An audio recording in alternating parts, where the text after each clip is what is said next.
Bonjour et bienvenue sur cette nouvelle série Smart Training. L'objectif de ces vidéos, ça va être de trouver les meilleurs exercices, les exercices les plus efficients pour travailler et optimiser notre préparation physique dans les sports de combat et les arts martiaux et surtout les mouvements les moins lésionnels. Je rappelle, l'objectif de la préparation physique, c'est le premier, ne pas se blesser, le deuxième, devenir plus performant rapidement, le plus rapidement possible en tout cas. Donc, on va chercher des mouvements sans blessure et efficaces. L'objectif de cette vidéo aujourd'hui, ça va être de vous donner un mouvement efficace et non lésionnel pour travailler vos abdos spécifiques aux sports de combat et aux arts martiaux. Et ensuite, ce mouvement-là, on va venir l'inclure dans un circuit que vous allez pouvoir vous utiliser dans vos entraînements. Souvent, on travaille les abdos dans un but de renforcement pour éviter les KO au corps. Sauf que le but principal des abdos, ça va être de lier la ceinture pelvienne, donc le bassin, et la ceinture scapulaire, les épaules, pour transmettre le mieux possible la force des hanches dans les épaules puis dans nos poings. Les abdos, on va retrouver trois groupes musculaires, trois muscles ou trois groupes musculaires. On va voir en premier les grands droits, c'est le six-pack, okay, qui va nous faire une flexion de buste. Le deuxième, ça va être un groupe, on va voir les petits et les grands obliques qui vont être sur les côtés, okay, et qui vont nous permettre une rotation de buste. Et le dernier, ça va être le transverse. Le transverse, c'est un muscle profond qui va être sous le grand droit et sous les obliques et qui va s'accrocher tout autour de la ceinture pelvienne et tout autour des côtes. Donc, c'est un muscle qui va être expirateur, qui va maintenir les viscères et qui va justement lier le bassin et les épaules. Donc, j'ai choisi deux exercices qu'on voit souvent dans les salles de sport et qui, pour moi, ont deux problèmes. Ils sont lésionnels et peu ou pas efficients. On va avoir les crunchs. Les crunchs, ils vont être lésionnels parce que on va avoir un risque de descente d'organes ou de hernie linguinale chez les hommes. Et en plus, on va venir risquer une lésion au niveau des cervicales, au niveau des vertèbres thoraciques ou lombaires, à force de venir justement faire cette flexion et tirer sur tous les ligaments et les érecteurs du rachis. Le deuxième mouvement, ça va être le lever de jambes. Le lever de jambes, il va être lésionnel parce qu'on va venir travailler principalement les fléchisseurs de hanches et non les abdos. Les abdos, donc le transverse principalement, on va venir fixer le bassin. Les muscles qui vont permettre ce mouvement de lever de jambes, c'est les fléchisseurs de hanches. Si on n'a pas un bon maintien abdominal, notre bassin va basculer. Et là, c'est le psoas. Le psoas, c'est un muscle qui s'attache sur les vertèbres lombaires et qui se retrouve sur le fémur.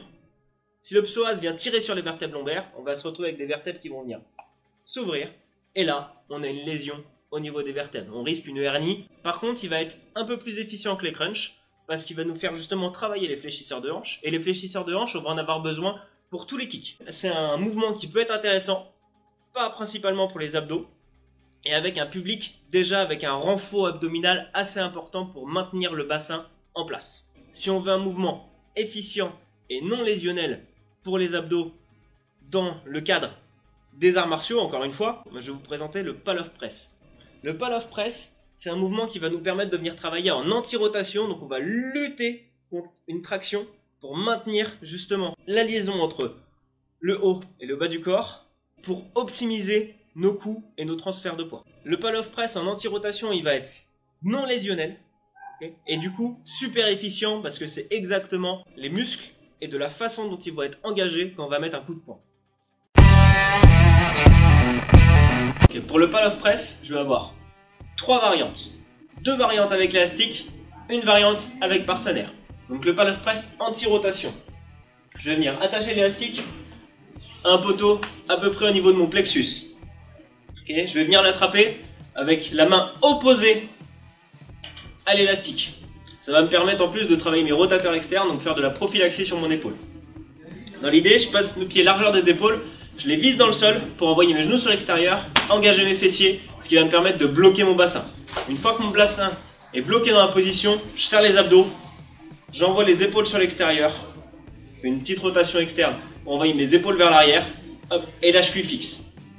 Tout est aligné. J'amène mon élastique au niveau de mon plexus. Première option, je vais être en mouvement. Et là je vais tout doucement venir tendre les bras et lutter contre l'élastique. Okay, je ne viens pas chercher à pousser sur l'extérieur, je reste en face. Je contrôle tout doucement et je reviens. Okay. Et là, je vais bouger sur le temps donné.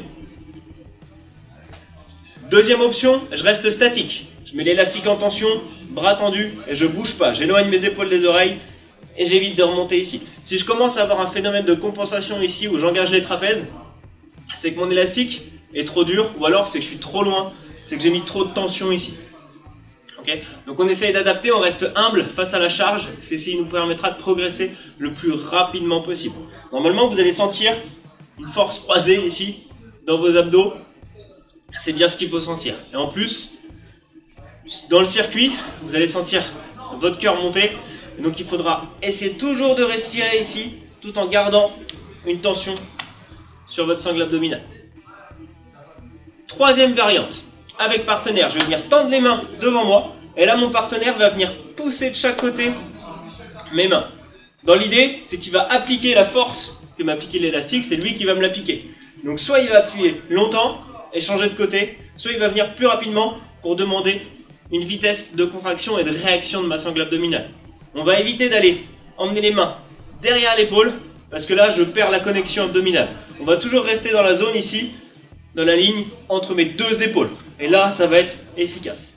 Souvent, on veut travailler ses abdos pour se renforcer, pour pouvoir mieux encaisser les coups.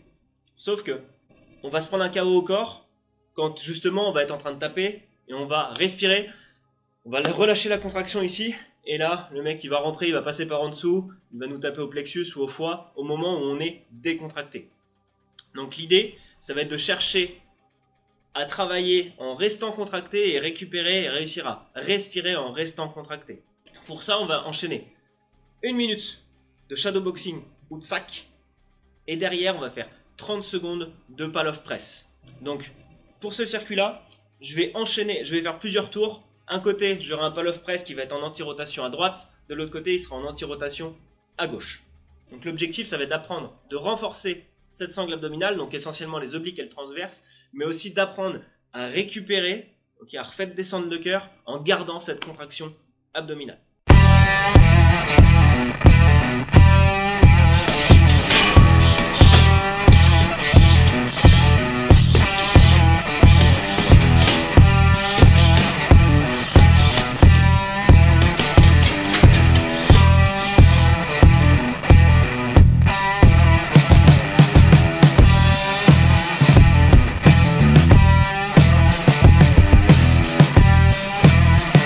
Merci beaucoup d'avoir regardé cette vidéo jusqu'au bout. Si jamais vous avez aimé, n'hésitez pas à mettre un pouce vers le haut, à suivre ma chaîne. Tous les samedis, je fais des lives avec différents acteurs dans les arts martiaux et la préparation physique pour les arts martiaux et les sports de combat. Vous pouvez me suivre également sur les réseaux sociaux. Donc Yann, réparateur physique sur Instagram, ou Yann, No Brain No Gain également, plus spécifiquement sur les lives ou sur mes petites vidéos. Et ensuite sur Facebook, la page No Brain No Gain, où justement je fais tous mes lives avec mes différents invités et où je vous poste un maximum d'informations sur les événements à venir.